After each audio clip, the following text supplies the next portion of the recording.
You probably think keeping a 430-ton airplane flying is just a physics problem. Think again. The real challenge starts when the plane's back on the ground. Consider for a moment the difficulties facing modern airports as they link and shrink our busy world. They are models of intricately coordinated organization, symphonies of managed chaos and unexpected change, as they send more people further, faster. Over 72,000 of us hurl ourselves into the air on thousands of planes every hour of every day, and safely land anywhere, from Anchorage to Zurich, in less time than it takes to read the Sunday newspaper. 50 years ago, it took more than a day to fly from Los Angeles to Japan. Today, a flight from LAX to the new Kansai International Airport takes less than 14 hours. Kansai features the latest trend in airport construction. It is built on a 5.6 million square foot man-made island in the middle of the ocean. Kansai is a response to the overwhelming need for more airport services in a place where encroaching urban sprawl and a lack of available land make a big, noisy downtown airport undesirable. It's a brilliant concept to look at. We think, well, wouldn't we rather land closer to the action, closer to where we really want to be? The truth of the matter is we want to land where we can get in and out and get the minimum hassle in terms of being able to move through the facilities. And Kansai certainly offers that. Workers spent 2 years reclaiming land from the sea as a foundation for the airport, filling a massive rectangular seawall with 6,357 million cubic feet of earth. They built a 2.3-mile-long, two-tiered access bridge for trains and cars. Plus, they included a hotel, shopping complex, observation deck, pedestrian walkways, administration buildings, street lamps, dozens of restrooms, and everything else you'd find in a small city. First conceived back in 1968, the facility finally opened in 1994 as Japan's first 24-hour airport, operating a 2.1-mile-long runway and an average of 319 flights per day. The usual array of security measures, gates, and ticketing counters are housed in a terminal designed to reflect the culture and architecture of the region. The concept of building offshore airports and airports in locations where you otherwise might not have expected them are becoming more and more de vogue. There are risks, of course, to building an airport at sea. Engineers expected Kansai to settle a little. Unfortunately, it is settling faster than engineers expected, at a rate of nearly 4 feet per year, and officials are scrambling for a solution. It hasn't been a smooth ride to Kansai from Kitty Hawk, but it has been an exciting evolution. Aviation and airports have grown together into multi-billion-dollar industries that do far more than provide planes with places to land.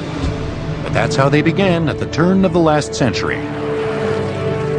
The initial airports were little more than afterthoughts. They were grass fields that were out in the middle of farmers' pasture, little reception areas for passengers. Farmers' pastures were good locations because they were flat, clear, and the farmer usually had reliable weather information for the pilots. Partly as a byproduct of the First World War, air travel caught on more quickly in Europe than in the United States. Roads and railways had been destroyed, and often the easiest path from one country to another was by air. The war also produced experienced pilots. European governments subsidized airports in London, Paris, and Berlin, where large facilities were modeled on the grand train stations of the 19th century.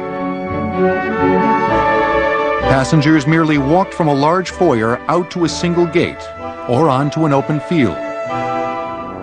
In America, a spectator sport full of daredevils would be transformed by the post office into a lucrative courier service for the mail. The airlines were getting a subsidy to carry mail in their very earliest stages. As a matter of fact, they really didn't want to carry passengers because they didn't have to feed the mail. They just put it on the plane. It was a simple process. It was also a deadly one, as ill-equipped pilots flew unscheduled routes through unpredictable weather. 31 of the first 40 pilots hired by the Postal Service in 1919 died in crashes within 6 years. In response, the Postal Service opened their airmail operation to private contractors who bid on specific routes. But that would all change with Walter Folger Brown's appointment as Postmaster General in 1929. Brown encouraged commercial aviation by forcing ragtag independent airlines to merge into a handful of large ones.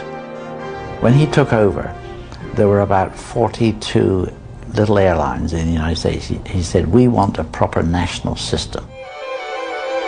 In 1927, the aviation industry was bolstered by a public relations event almost as monumental as the discovery of flight itself.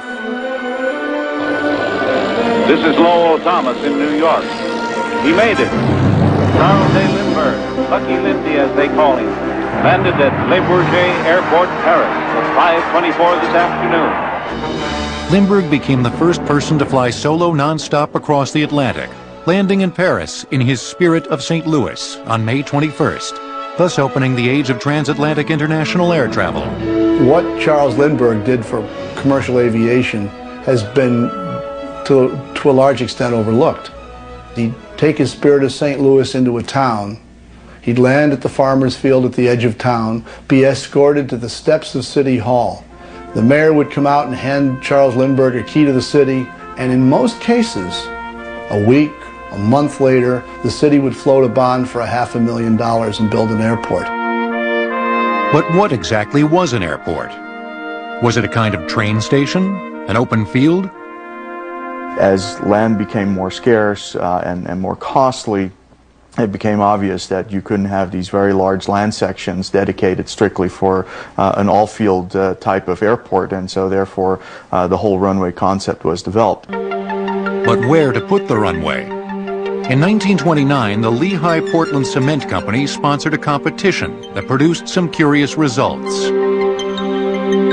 One submission had airplanes landing on runways suspended atop city skyscrapers. They love the idea of gridding out patterns.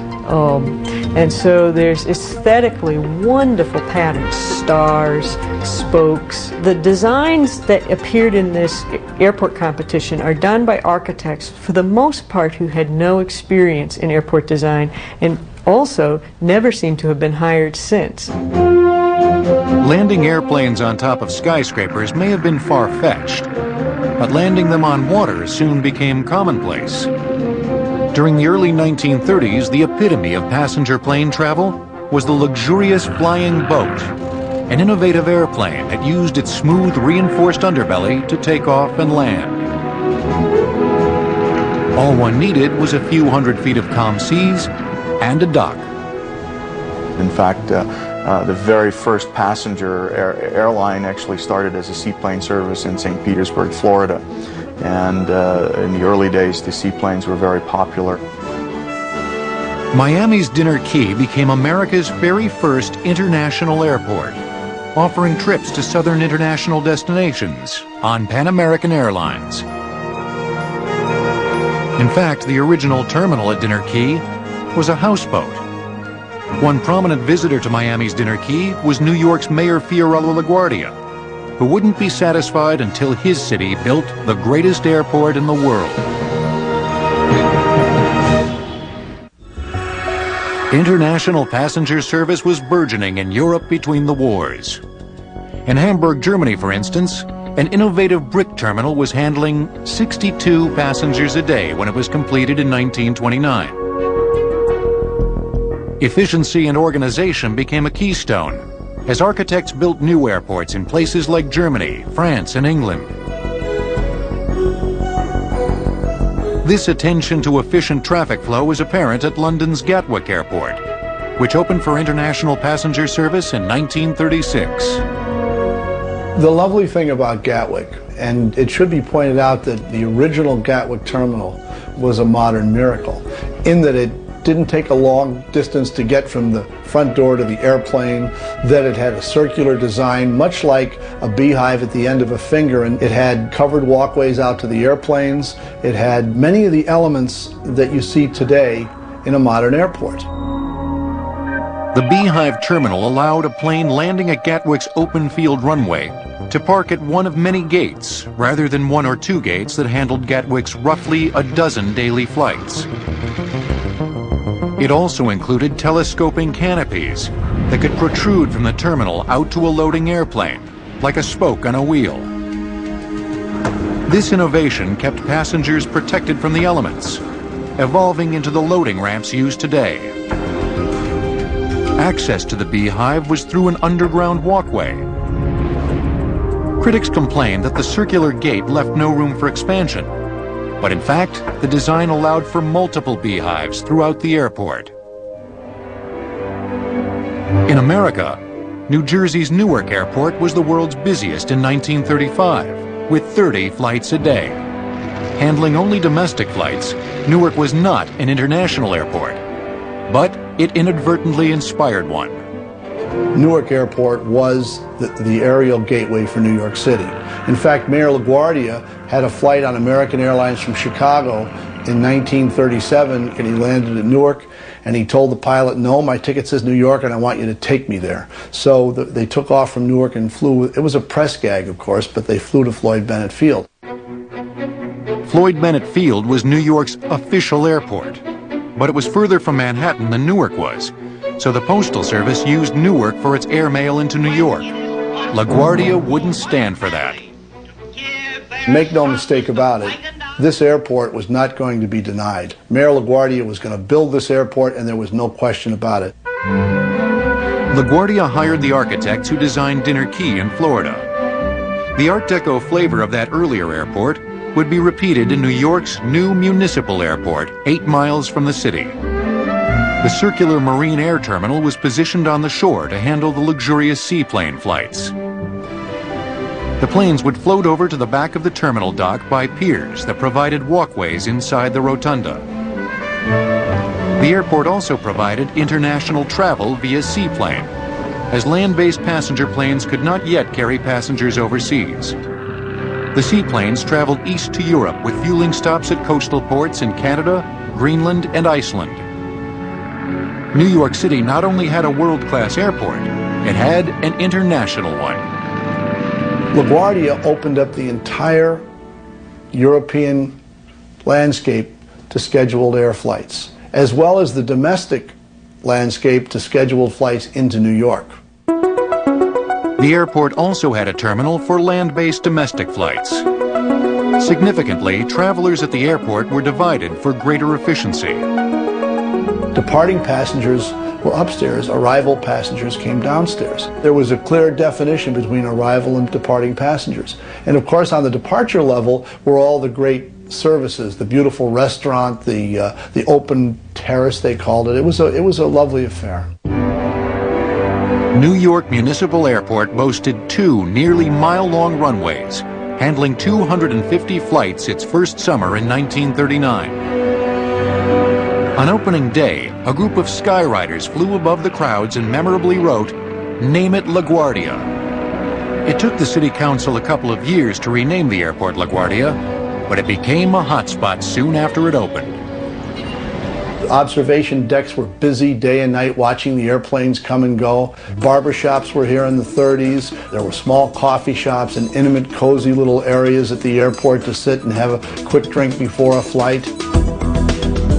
What the mayor and others who created LaGuardia Airport couldn't have anticipated was the rapid expansion of passenger airplane travel over the next decade. Air travel demand greatly increased, especially after World War II, and LaGuardia was clearly inadequate to handle the volume of flights, both domestic and international. New York needed another airport. World War II had stimulated the development of larger, faster, more efficient aircraft that could also travel further.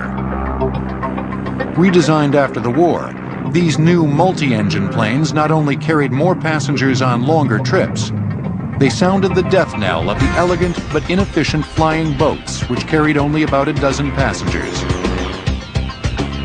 These new aircraft demanded more from the airports that serviced them.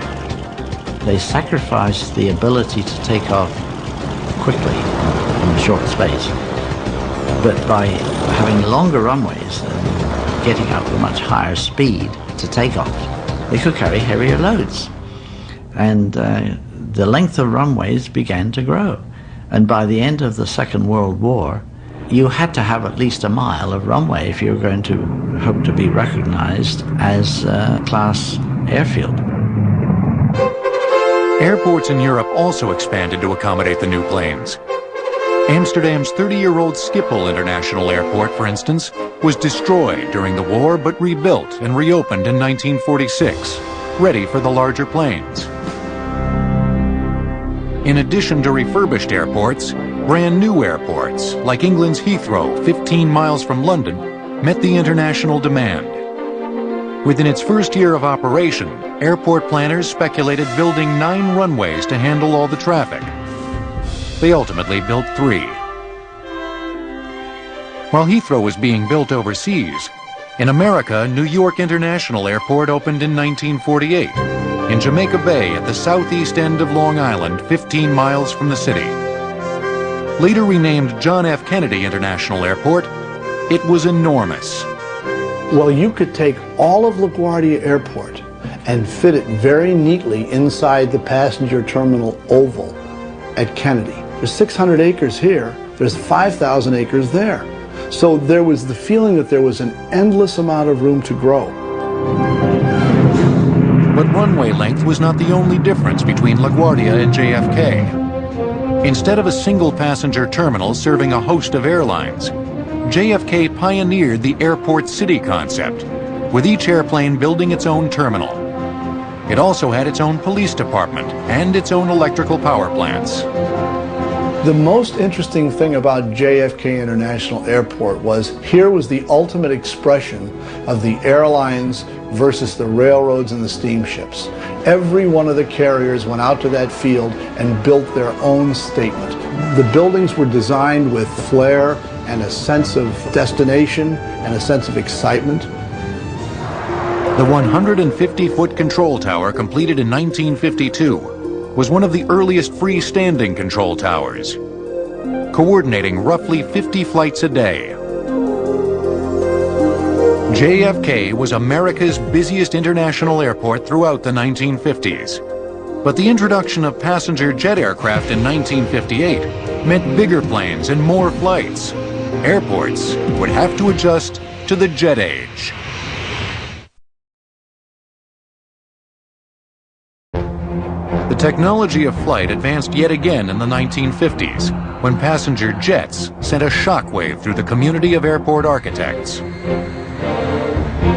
Bigger, faster, heavier planes required leaner, cleaner, more efficient jet-age airports. Jet aircraft technology allowed the aircraft to become larger and larger because of the thrust-to-weight ratios. And as the aircraft got larger, being able to get the aircraft into a gate without touching wings with an airplane that might be sitting in the next gate over became a real problem. So did the noise. Jets were louder than propellers. Airports needed more room to land the bigger planes, and they needed to be far enough from the city to avoid noise pollution. Yet they had to be close enough to be convenient. Larger, more efficient planes meant more cost-efficient flights. As a result, air travel opened up to even more consumers. The success of the jet is not so much the speed that it offered, but that it reduced costs so dramatically. And when the seat mile costs go down, then that enables a volume of traffic and invites a new community. Commercial jet service began at London's Heathrow in 1952, 6 years before any other international airport, with flights to Johannesburg, South Africa. In 1953, passengers through Heathrow topped the 1 million mark, the first airport to do so. 3 years later, Heathrow saw 3 million. The first international airport in America built specifically for the jet age was Washington's Dulles, opened in 1962 and designed by Eero Saarinen.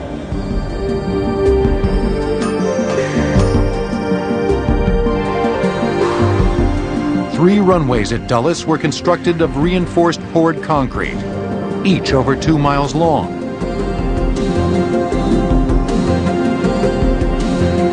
A modern air traffic control tower was constructed to a height of 177 feet, 27 feet higher than JFK's tower.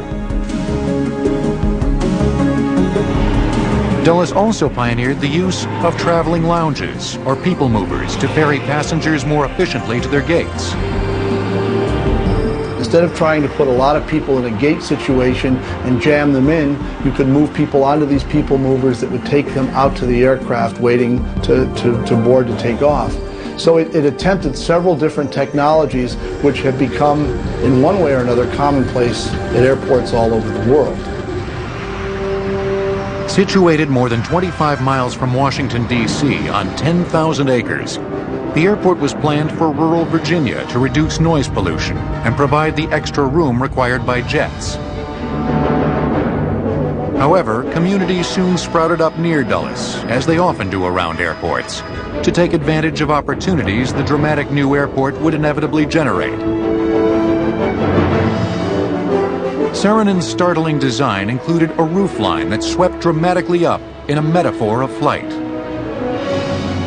You want to have sort of that aerodynamic flow, if you will. Lots of light, lots of open space, sort of the embodiment again of blue skies and the sky's the limit. The terminal at Dulles International Airport was undeniably, unequivocally, unabashedly an airport. As Dulles was making an architectural impression in the east, another jet-age airport in the west was doing its best to keep a low profile.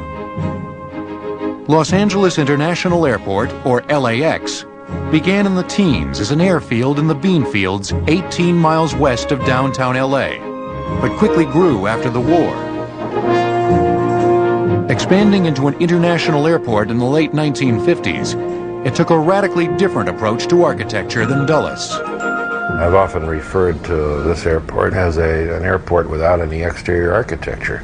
When you drive in, the buildings on either side are 1 and 2 stories, and you see a road and you see glass fronts, and you don't see any structures. With the strong Los Angeles car culture, the architects anticipated lots of vehicles coming to the airport and designed accordingly.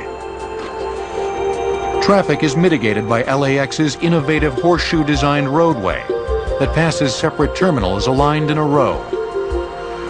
The reason for this in Los Angeles is that we did not want to make the passenger walk further than 40 feet from where he unloaded his baggage at the curb to the face of the ticket counter. Within the horseshoe roadway were parking lots, which could and would be expanded into multi-level parking garages.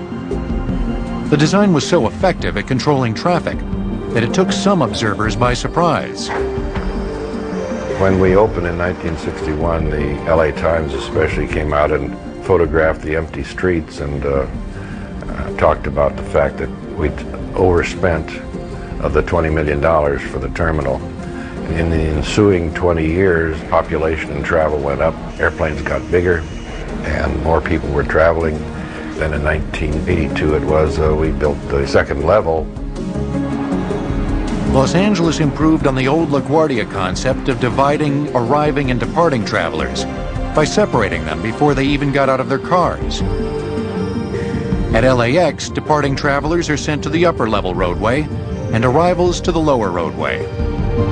Observers were once again surprised at the success of the scheme. So when we opened the new second level roadway, they were out again with the mobile units, but the story was that, gee, we're sorry folks, we're not going to be able to come out here anymore and report on the traffic jams because there aren't any. But that was almost 20 years ago now, and we're back to the point where traffic is overloading the second level roadway. LAX was one of the first airports to have the fueling hydrants built into the aprons of the tarmac to facilitate underwing fueling, thus avoiding expensive collisions between jet wings and fueling carts. LAX incorporated a cutting-edge baggage claim system built around the new carousel design. Luggage could now be loaded onto a conveyor belt that whisked it to a retrieval area, often arriving there before its owner did. A state-of-the-art control tower, 13 stories high, set on top of the airport administration building, handling nearly 1,500 flights a day and carrying roughly 33,000 people on 3 runways, each roughly 2 miles long. The sheer size of the equipment was daunting. Originally, they had 3 levels of nothing but electronics. And through the years, as the electronics improvements came along, they just reduced the size of the equipment down to where they didn't need all that space. After constructing a clean, efficient, subtle airport, the architects at LAX then planted an outlandish landmark smack in its center, whose main purpose was to symbolize the futuristic jet age theme of the airport. The overtly architectural restaurant and observation deck, with its spindly legs reminiscent of an alien spacecraft, was named the Theme Building. When LAX opened, projections indicated that it would never need more than 10,000 parking spaces. They were off by at least a multiple of 3. Anticipating future needs is one of the most important and most difficult tasks for airport officials. Looking at how the market may respond not just 5 years from now, but 20 years from now. It takes a tremendous amount of money and a lot of planning and environmental work to build a new hangar. In fact, these days, just to add capacity to an airport, it takes almost 10 years just to build a new runway. The volume of air traffic is increasing at such a rate that planners can barely keep up. Over 635 million people traveled by plane in 1999. Up 22 million over the previous year. The importance of airport support facilities is greater than ever. Older airports must adapt or fail. At 53 square miles, Denver International Airport, or DIA, is one of the largest airports in the world. Completed in 1995, DIA is 6 times the size of LaGuardia and JFK airports combined. It is more than twice the size of Manhattan Island. In fact, the entire city of Boston could fit within the confines of DIA. Approximately 23 miles from downtown Denver, it handles over 104,000 passengers each day, with over 1,371 flights taking off and landing on its 5 nearly 2.5-mile-long runways. One of the lines I heard that really defines that well is, how much metal can you pack in the sky? Constructing the massive airport took a roughly 10,000-person crew over 5 years. Situated on the plains of Colorado's eastern prairie, the task of leveling the land was an enormous job that encompassed shifting over 110 million cubic yards of earth. Runways were built in layers, and over 2.5 million cubic yards of concrete were used to complete runways, taxiways, and aprons. Denver's Flight Control Tower at 327 feet, the tallest in North America, was designed with the latest Doppler radar innovations to evaluate weather conditions in an environment that sees violent tornado-spawning thunderstorms and icy, wind-shearing blizzards. DIA, like LaGuardia, divides loading and unloading passengers onto different floors to reduce congestion. Evoking the traveling lounges at Dulles, a light rail system at DIA takes passengers from their gates to the central terminal for picking up luggage and accessing ground transportation or parking lots. The central terminal is packed with so many retail outlets that DIA resembles a giant shopping mall. It's a sort of a mini city in itself.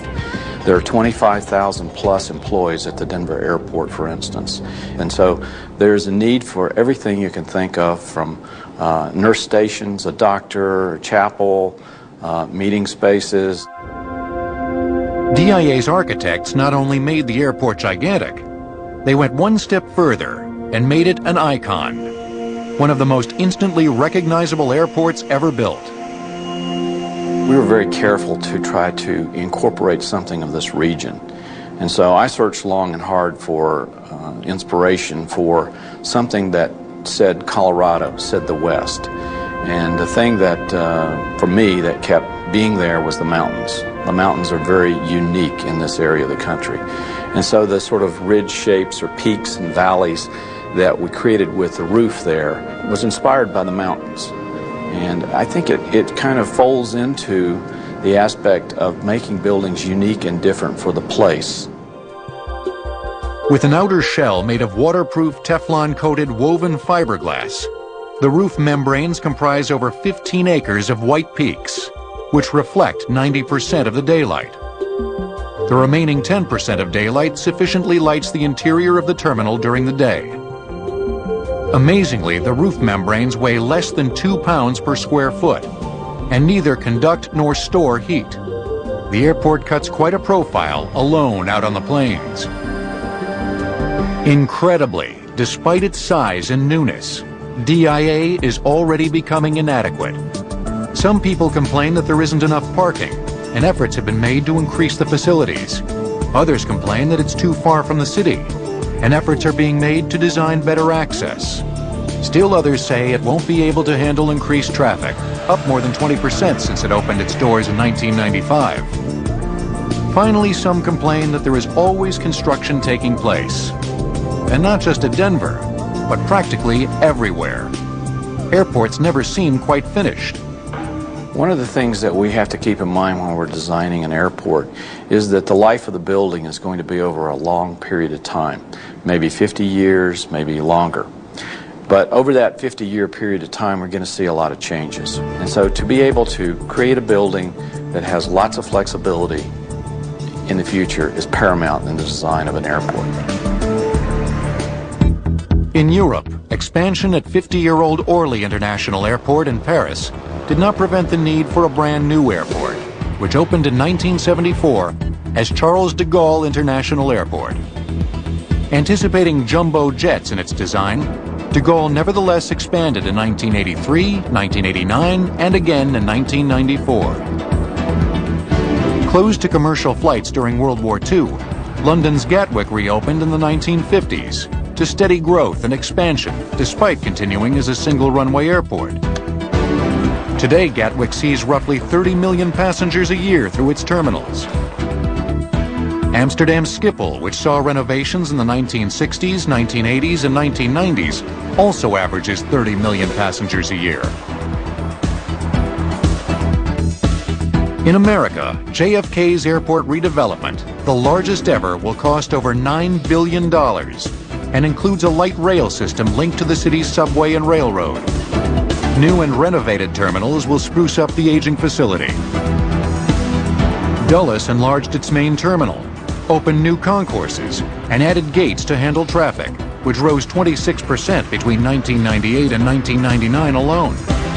Dulles is the fastest growing of the world's 50 largest airports.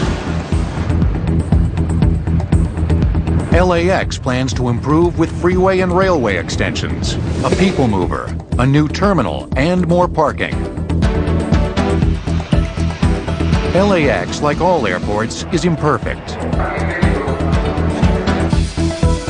If you hang the name of the city on the airport and the airport's a stinker, the city will take the rap. It can be out in the country. Sooner or later, the city will show up around the airport and you'll have to deal with it. But from the get-go, the airport has to work. It has to be up and ready to roll. With all this activity going on, coordinating flights, travelers, and cargo, managing noise, expansion, and adaptability, you'd be surprised just how much your international airport is doing that you don't even know about. Welcome to McCarran International Airport in Las Vegas, Nevada. Don't forget to drop a quarter in the slot machine on your way to your luggage. When visiting London's Gatwick, be sure to grab some English tea biscuits as you leave the gate. Every airport reflects the character of its place, but beneath the surface, International airports function in roughly the same way, using roughly the same language. They have to. There's a kind of choreography, a ballet, that has to take place, and the speed at which that takes place determines the number of passengers that you're able to service. It's such an immensely complicated task to make this system work, but it's not simply making one system work, it's making hundreds of systems work all over the country. The system at LAX has to work in similar ways to the system at LaGuardia or National or Dulles. Those interconnected systems help guarantee that your travel will be safe and pleasant. It begins with security. Lots of security. Control rooms full of agents monitor television feeds from cameras all over the airport, from curbside check-in to terminal gate. At entry to gate area security, multiple cameras capture different angles as passengers unload their belongings for the search and scan. This security gauntlet began in the early 70s after a series of hijacking incidents prompted the Federal Aviation Administration to require that all airports search travelers and their bags. Here at LAX, after a woman places her bags on the belt, a thief delays her from walking through the metal detector. On the other side, a different angle reveals his partner taking the woman's purse. This maneuver is known as a diversionary theft. Police were later able to retrieve the woman's purse by examining the security tape and identifying the suspects. High above the shops and restaurants, traffic control is managed within view of the runways. Controllers handle each of the planes that land every few seconds, every hour of every day of every year. Slips of paper represent every flight. Computers facilitate the communication between plane and tower, where the central controller gives the pilot his flight pattern. Another controller leads the plane out of the gate and onto the taxiway, and a third guides the plane into the air.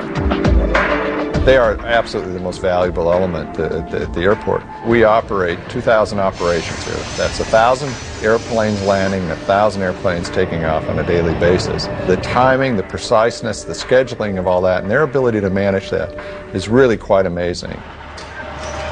Down on the tarmac, rescue operators rehearse for disaster. Airports have to expect the unexpected. Their efforts make airline travel one of the safest modes of transportation. Millions of people travel through customs every year at any given international airport. While customs officials use X-ray equipment to look for illegal imports such as plants and animals, they also use dogs like this beagle to sniff out contraband. Find it, girl. Find it. Where is it? The dog taps suspect baggage with its paws to signal something suspicious. In this case, an orange from Turkey. This checkpoint makes agricultural inspectors happy, knowing that fruit or meat-borne toxins will find it difficult to get through the gauntlet. It makes the beagle happy, too. He gets a treat every time he finds something. Dozens of airlines plan and adjust their schedules while an army of mechanics check planes and conduct periodic tune-ups. Retail outlets bring in as much as $400 million in combined revenue at some airports. So much revenue that new airports today, like movie theaters, reap much of their profits from concessions. Some airports are focusing more on becoming a shopping mall than they are moving passengers in and out. And that's become a very important revenue source also for airports. Increasingly, airlines and airports are catering to non-human travelers. The biggest development at the airport is the air cargo business. We don't hear a lot about air cargo, but air cargo is the growing star in the transportation firmament. Perfectly successful airlines survive without ever boarding a paying customer. Instead, their planes are loaded with high-priority letters and packages, or maybe blue crab from Chesapeake Bay, or the latest fashions from the runways of Paris and Milan. Even the bodies of the recently deceased travel in the bellies of airplanes. Computerized tracking allows cargo to clear through customs often before the plane touches down in a new country. The newest airports have to work within this overarching system, even as they look for ways to improve on the past. This puts quite a burden on the architects who design airports such as the new Incheon Airport in Seoul, South Korea. Right now, Korean Airlines is the second largest air cargo carrier in the world. And the development of Incheon will further move that number along, because the China market is everybody's goal. And Incheon will become an important trans-gateway to the entire Asia-Pacific market. The airport is built on a man-made land bridge between two islands in the Yellow Sea, about 30 miles from downtown Seoul. The islands create a natural barrier to rough seas, which might otherwise make the location a forbidding site. The remote location also mitigates the effects of noise pollution. Fentress Bradburn Architects, who built Denver's airport, won a design competition to build the 5.6 million square foot central passenger terminal. They began with a model. In the design of buildings, we use models extensively for creation of the vision to help us illustrate and communicate to our clients and to the public at large what it is we're trying to do. And they're particularly interesting and helpful whenever we have something that is unique in terms of its spatial quality or the form of the building. The $6.9 billion airport includes 2.3-mile-long runways, 2 passenger terminals, and 4 remote concourses that will handle 27 million passengers a year. Incheon's control tower is 329 1/3 feet high, 3.5 feet taller than Denver's. The new airport is within 3.5 hours flying time of 40 major metropolitan areas in the dynamic Pacific Rim. Undoubtedly, the airport's designers have left room for changes and adjustments, for nobody really knows exactly where advancements in technology and engineering are going to lead. Amazingly, the next leap may be straight out of the atmosphere and into space. The Federal Aviation Administration already has as part of its mission the space program on the commercial side, and so we're looking at spaceports, incorporating that with runways and launch facilities. Someday we might be traveling to Mars, and airports will then become spaceports. International airports may someday become interplanetary ones. It's hard to imagine, but who could have predicted an airport like Incheon way back in 1939, when Mayor LaGuardia opened his airport in Queens? I think it's important for airport operators to maintain their sense of balance in terms of where they came from. I think that the old facilities, the classic terminals, are constant reminders of where we came from. As international airports build and rebuild themselves, their architects must constantly reflect and reinterpret those innovations which have made airports of the past successful, adaptable, and efficient.